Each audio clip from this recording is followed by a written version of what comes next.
ఆదివాసీలకి CM Chandrababu ఇచ్చినటువంటి హామీలను అమలు చేయాలంటూ కూడా వైఎస్ఆర్సీపీ ఎమ్మెల్సీ కుంభారవి డిమాండ్ చేస్తున్నటువంటి పరిస్థితి ఉంది. జీవో నెంబర్ 3కి సంబంధించినటువంటి అంశంలో ఇచ్చినటువంటి హామీ ఏదైతే ఉందో దాన్ని అమలుకి డిమాండ్ చేస్తున్నారు. ఆయనతో మాట్లాడేటటువంటి ప్రయత్నం చేద్దాం. ఏంటి సార్ ఆదివాసీలకు సంబంధించి ఏంటి ఆ జీవో వల్ల ఉపయోగం ఏంటి, లేకపోతే నష్టాలు?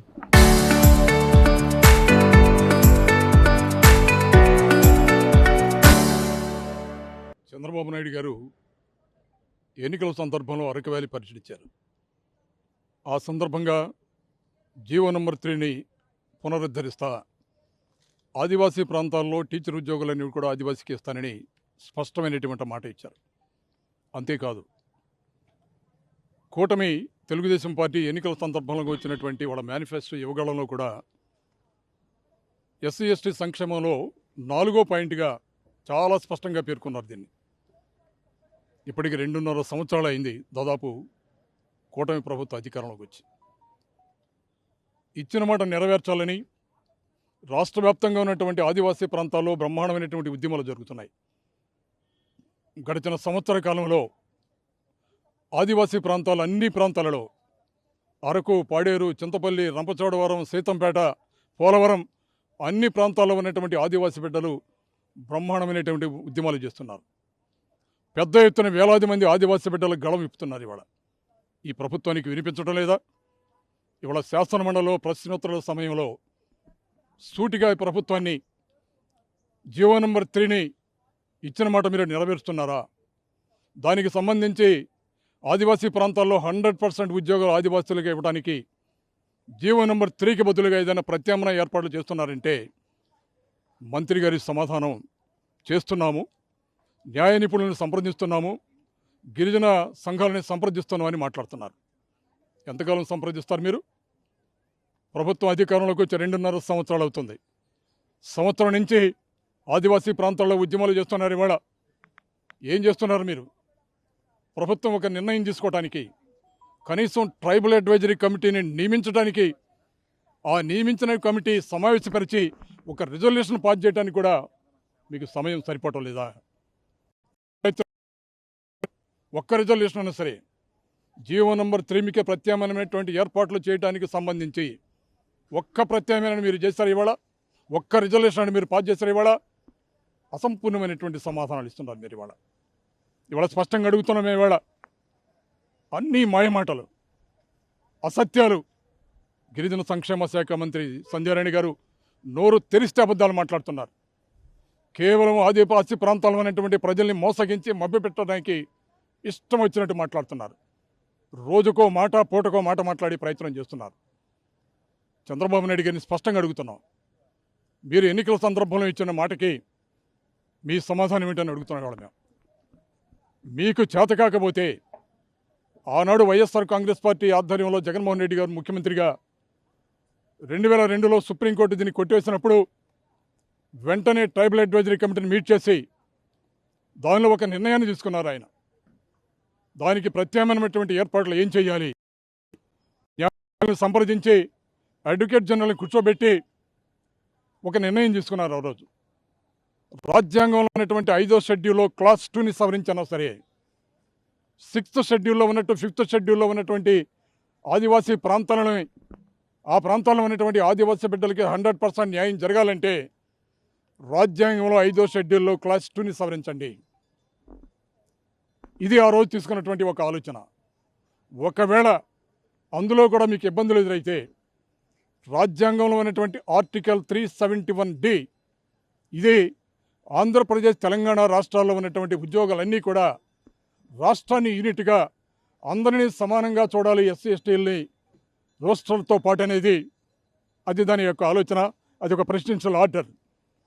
ఆ రోజు జగన్మోహన్ రెడ్డి గారు చేశారు. అది అవసరమైతే రాజ్యాంగంలో ఆర్టికల్ 371Dని సవరించినా సరే రాష్ట్రంలో ఉన్నటువంటి ఆదివాసీ ప్రాంతాల్లో ఉద్యోగాలన్నీ కూడా ఆదివాసీ బిడ్డలకే చెందేలాగా ఆ ఆర్టికల్ని సవరించాలి అన్న ఒక ప్రపోజల్ కూడా తయారు చేసి ట్రైబల్ అడ్వైజరీ కమిటీలో దాన్ని పెట్టి అక్కడ ఒక ప్రపోజల్ తయారు చేసి కేంద్ర ప్రభుత్వానికి పంపించడం జరిగింది. ఒక బలమైనటువంటి ఆలోచన, బలమైనటువంటి ప్రభుత్వాన్ని మేము చేసిన వాళ్ళం. ఇవాళ చంద్రబాబు నాయుడు గారిని అడుగుతున్నాం, మీకు చేతనైతే మీకు ఆదివాసీ బిడ్డలకి ఆదివాసీ ప్రాంతానికి న్యాయం చేయాలని మీకు ఉంటే చిత్తశుద్ధి ఉంటే ఆ ప్రయత్నాన్ని కంటిన్యూ చేయండి. 2.5 సంవత్సరాలు కూడా ట్రైబల్ అడ్వైజరీ కమిటీని సమావేశపరచడానికి మీకు ఆలోచన రాలేదా? అందులో ఒక రిజల్యూషన్ పాస్ చేయడానికి మీకు ఆలోచన రాలేదా? వెంటనే జగన్మోహన్ రెడ్డి గారు చేసినటువంటి ప్రయత్నాన్ని కంటిన్యూ చేయండి. అంటే ప్రధానంగా అది ఇంప్లిమెంటేషన్ చేసి ఉంటే ఈ డిఎస్సిలో ఎంతమందికి అవకాశం లభించేశారు? వందల వేలాది మందికి ఈ డిఎస్సి ప్రక్రియ వల్ల ఆదివాసీ ప్రాంతాల్లో గిరిజన అభ్యర్థులు ఉద్యోగాలు రాని పరిస్థితి ఇవాళ జరిగింది. ఇవాళ కేవలం 6% తీసుకుంటే అతి తక్కువ మందికి అక్కడ ఉద్యోగాలు వచ్చినాయి. దానివల్ల కాదు, భవిష్యత్తులో కూడా ఈ ఇతరులు చేసినటువంటి ఉద్యోగ నియామకాల్లో ప్రక్రియలో కూడా వేలాది మంది కోల్పోతున్నటువంటి ప్రమాదకరమైనటువంటి పరిస్థితి వచ్చింది. కానీ జగన్మోహన్ రెడ్డి గారు ముఖ్యమంత్రిగా ఉన్నప్పుడు స్థానికంగా ఉన్నటువంటి ఉద్యోగాలన్నీ కూడా ఆదివాసీ ప్రాంతాల్లో ఆదివాసీ బిడ్డలకి పరిస్థితి వచ్చింది. సచివాలయాల్లో లాంటి ఉద్యోగాలన్నీ కూడా ఆదివాసీ ప్రాంతాల్లో తీస్తే ఆ సచివాలయాల్లో ఉద్యోగాలన్నీ ఆదివాసీ బిడ్డలకు ఇవ్వడం జరిగింది. కానీ ఇవాళ ప్రభుత్వం అలా లేదు. ఇచ్చిన మాటలను నిలబెట్టుకునే ప్రయత్నం ఈ ప్రభుత్వం చేయట్లేదు. ఇవాళ ఆదివాసీ ప్రాంతాల్లో బ్రహ్మాండమైనటువంటి ఉద్యమాలు జరుగుతున్నాయి. ఇవాళ ప్రభుత్వం కళ్ళు తెరవాలని, ఇచ్చిన మాటను నెరవేర్చాలని ఒక ఆదివాసీ బిడ్డగా ఆదివాసీల యొక్క ప్రయోజనాలు కాపాడడం కోసం ఎలాంటి ఉద్యమాలకైనా సిద్ధమవుతామని ప్రభుత్వాన్ని హెచ్చరిస్తున్నాయి. ఇవాళ ఉద్యమాలు జరుగుతున్నాయి అంటున్నారు. ప్రభుత్వం ఏమో భోగాపురం ఎయిర్పోర్ట్ కానీ లేకపోతే డిప్యూటీ సీఎం ప్రత్యేకంగా గిరిజన ప్రాంతాల మీద దృష్టి పెట్టి అభివృద్ధి చేస్తున్నారు అంటున్నారు. ఏది నిజం? కేవలం ప్రచార యావతోటి మాత్రమే గిరిజనులకి అన్నీ చేస్తున్నామని మీరు మాట్లాడుతున్నారు. ఏం చేశారు గిరిజనులకి? జగన్మోహన్ రెడ్డి గారు ముఖ్యమంత్రిగా ఉన్నప్పుడు రాష్ట్రంలో ఎన్నో రోజుల నుంచి ఉన్నటువంటి చిరకాల వంచ, రాజ్యాంగపరమైనటువంటి హక్కులు కాపాడడం కోసం సపరేట్గా రాష్ట్రంలో ఒక ట్రైబల్ కమిషన్ ఏర్పాటు చేశారు జగన్మోహన్ రెడ్డి గారు. ఈ రాష్ట్రంలో సుదీర్ఘకాలం చంద్రబాబు నాయుడు గారు ముఖ్యమంత్రిగా ఉన్నాడు. ఆ ఆలోచన మీకు రాలేదా? మీకు రాష్ట్రంలో ఆదివాసీ ప్రాంతాల్లో ఉన్నటువంటి బిడ్డలు అనేక జబ్బులతో చాలామంది చనిపోతున్నటువంటి సందర్భాలు చూసాం. అలా జరగటానికి వీలేదని ప్రత్యేకంగా గిరిజన ప్రాంతమైనటువంటి పాడేరులో ఒక ట్రైబల్ మెడికల్ కాలేజీని తీసుకురావడం జరిగింది. సుదీర్ఘకాలం అధికారం ముఖ్యమంత్రిగా ఉన్నటువంటి చంద్రబాబు నాయుడు గారు మీకు ఆలోచన రాలేదా మీకు?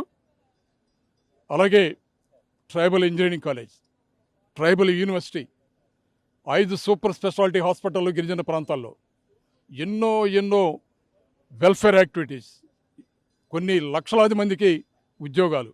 అంతేకాదు, ఈ రాష్ట్రంలో మొట్టమొదటిసారిగా అటవీ హక్కుల చట్టం కింద రాజశేఖర రెడ్డి గారు ముఖ్యమంత్రిగా ఉన్నప్పుడు 6,26,000 ఎకరాలు పంచినటువంటి ఘనత ఒక్క రాజశేఖర రెడ్డి గారికే దక్కుతుంది. ఆ తర్వాత జగన్మోహన్ రెడ్డి గారు ముఖ్యమంత్రి అయిన తర్వాత ఈ రాష్ట్రంలో అటవీ హక్కుల చట్టం కింద ఎవరైతే భూములు సాగు చేసుకుంటున్నారో ఆదివాసీ ప్రాంతంలో ఆదివాసీలు దాదాపు 3,26,000 ఎకరాలు ఆదివాసీ బిడ్డలకి పంచడం జరిగింది. మీకు కనీసం ఆలోచన రాలేదా చంద్రబాబు నాయుడు గారు? మీరు ముఖ్యమంత్రిగా ఉన్న కాలంలో కానీ, లేదా ఈ చట్టం అమల్లోకి వచ్చినటువంటి 2005 నుంచి కానీ, మళ్ళీ మీ 2.5 సంవత్సరాలలో దాదాపు మీరు ముఖ్యమంత్రిగా ఉన్న కాలంలో కానీ ఆదివాసీ బిడ్డలకి అటవీ హక్కుల చట్టం కింద 1 సెంటు భూమి అయినా మీరు పంపిణీ చేశారా? ఏంటి మీరు మాట్లాడుతున్నటువంటి విషయం? ఆదివాసీ బిడ్డలంటే మీకు చులకన. గొంతెత్తి మాట్లాడినా కూడా సమస్యలను పరిష్కరించలేనటువంటి విధానం మీ విధానం.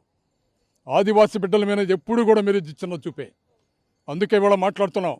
రాష్ట్రంలో ఉన్నటువంటి 32 లక్షల మంది ఆదివాసీ బిడ్డలు జగన్మోహన్ రెడ్డి కావాలని కోరుకుంటున్నారు. ప్రధానంగా కూడా జీవో నెంబర్ 3 సంబంధించినటువంటి అంశంలో కంపల్సరీగా సీఎం చంద్రబాబు ఎన్నికల సమయంలో ఇచ్చినటువంటి హామీని అమలు చేయాలి, లేకపోతే కనుక ఆదివాసీ బిడ్డలంతా కూడా ఒక ఉద్యమాన్ని సృష్టించేటటువంటి అవకాశాలు ఉన్నాయి, అంతా కూడా ప్రభుత్వం మీద తిరుగుబాటు చేసేటటువంటి అవకాశం ఉందనే విధంగా కూడా కుంభా రవి చెప్తున్నటువంటి పరిస్థితి. కెమెరామెన్ నానితో సాయి శంకర్, ఏపీ అసెంబ్లీ నుంచి.